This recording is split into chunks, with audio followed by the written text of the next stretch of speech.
Hi, my name is Val. I started at the college 30 years ago. Things were a lot different back then. And my first day at the college, well, I was interviewed on a Friday, and they hired me on the spot. I think they were desperate. And I arrived at the college on a Monday. The Fisher building was just being constructed, so I ended up on the Monday unpacking boxes and equipment, trying to get prepared for students. My colleagues were very helpful because I had students the next day. So it was a bit of a whirlwind and flew by the seat of my pants, and 30 years later I still feel I'm flying by the seat of my pants. I don't remember what happened on my very first day of work, but when I first came on board at Camosun, I was hired along with two other women to develop the curriculum for the first nursing program at the college in Victoria. And we were located off campus in a school board building, and that's where we worked on that project. So that was quite memorable. And I walk into the arts, well, it wasn't arts and science, it was liberal arts at the time, and liberal and applied arts. And I walk into the office, and guess who's there? Dale Mosher. Guess who's still there? Dale Mosher. But that was one of my first memories. We were both kind of young, I guess, at the time, and we're still both here. I've had 7 deans since, but Dale's been the constant one.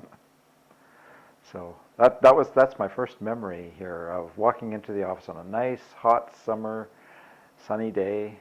I think I was wearing shorts at the time even. I liked the casual atmosphere, and there was Dale. First of all, my first day when we came here, the Fisher building wasn't open yet, and we had to set up for 120 students in that building, and there was a CUPE strike, so we didn't get all our stuff for our labs, so there was that confusion. I remember when I first started here, I was given half of the second floor Fisher, and there was 3 of us in the building. What did you do?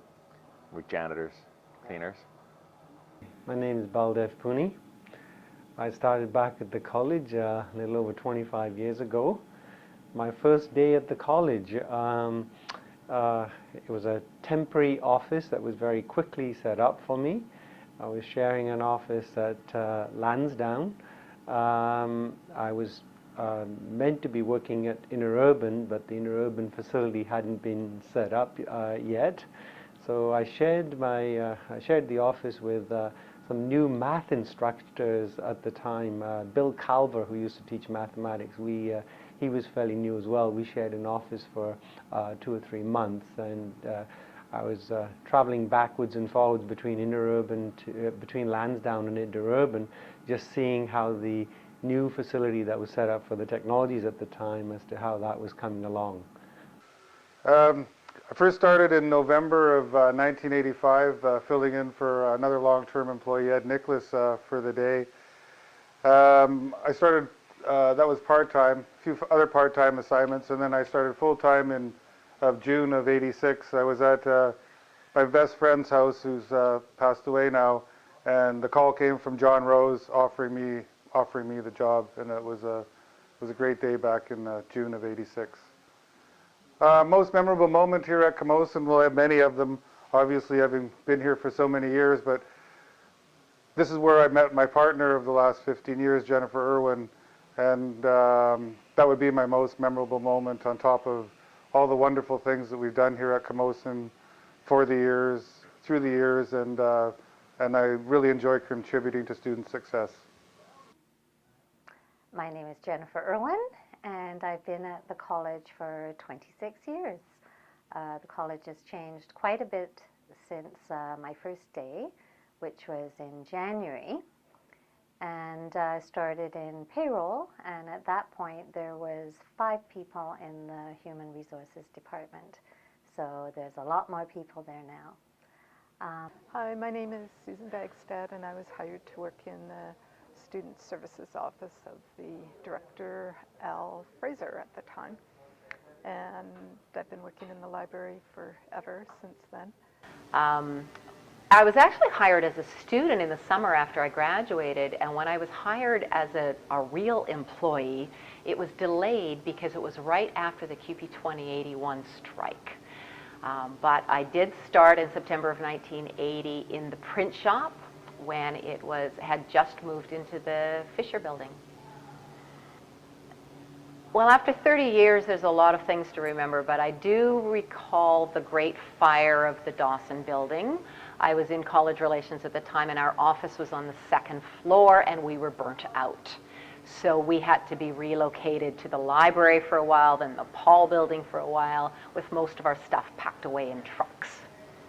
But some of my most significant moments were working at Cary Road in the old auditorium and listening to the rain come down and stuff fall out the windows from above, from the offices above me, and playing baseball, of course, with all the great baseball gang, and Blake and Gord Shirley and Louise and Kobe Harrington and other good people I worked with. Sheila Cooper, Susan Friesen was my first supervisor in the library way back when. I can't think of any one thing. I've done so many different assignments since I've been here and had so many opportunities to grow as a person and as a teacher. And probably one of the most important things right now is a holistic health course that I created with a colleague, and it's become very popular at the college, which gives me a lot of hope for future generations who are concerned about their health and are looking for ways to make better choices about their health. My director of the day, Keith Bateman, encouraged me to collect information and put together a program. The program courses and outlines I put together had some lead time, which we don't often get nowadays to do that at the time. But when it came to equipment, I went to talk to Keith and he said, "Oh, make an equipment list." So I went away and I chatted with a whole bunch of equipment supplies and so on, made up this list, which was about $250,000 worth of equipment to get this program started. And I went in to see Keith and shared my list with him, and he smiled and looked at the list and said, "How about $16,000? So that was my first introduction to the fact that we live in a world of shoestring budgets. And when I've been involved in program review and renewal across the college, and I've had the great pleasure of working with faculty and staff and students all over Camosun. And I've seen how hard people work to do what's best for students and how committed they are to learning and to our students. What my best memory about Camosun is certainly the students, the thousands of students that I've learned with over the years, but primarily my colleagues here at the college. I work across the institution now, and clearly my biggest memory that I'll take away is that we all have a common purpose in this institution, and that's to support students and their learning. And everywhere I go, every day, I hear this from every member of the college, and I will treasure this when I leave the college.